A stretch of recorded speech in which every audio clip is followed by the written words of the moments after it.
আমরা ভেবেছিলাম ঠিক আছে, শপথ নিয়েছে, ল অ্যান্ড অর্ডার মেনটেন করবে, ভালো কাজ করবে।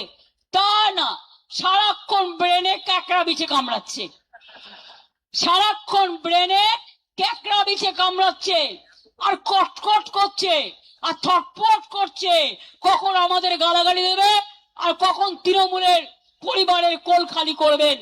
আমি বলি এসব করবেন না।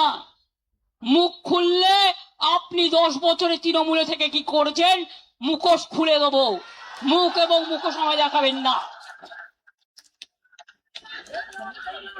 কেউ ইডির ভয়ে, কেউ সিবিআই এর ভয়ে, কেউ সিআইডির ভয়। আমি সিআইডি কে এত অ্যাক্টিভ হতে জীবনে দেখিনি। বলে বলে ফেড আপ হয়ে যেতাম। এসটিএফ কে দিয়ে, আইসি কে দিয়ে, ওসি কে দিয়ে 14,000 কেস করেছে।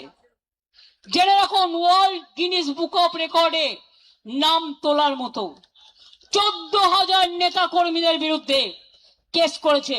কর্মীরা মাথা নত করেনি, জেলে গেছে, জেল থেকে ফিরে আসলে মালা দিয়ে বরণ করবেন। আর যে গদ্দাররা ইডি বাঁচাতে, সিআইডি বাঁচাতে, সিবিআই বাঁচাতে চলে গেছে নিজেদের রক্ষা কবচ নিতে, তাদের জন্য আমি বলি ক্ষমা করুন, আপনাদের আর প্রয়োজন নেই।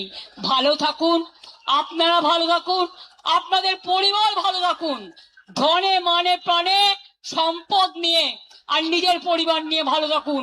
আপনারা মানুষের পরিবার নয়, আপনারা তৃণমূল পরিবার নয়। That is the reality. এটা হচ্ছে বাস্তব।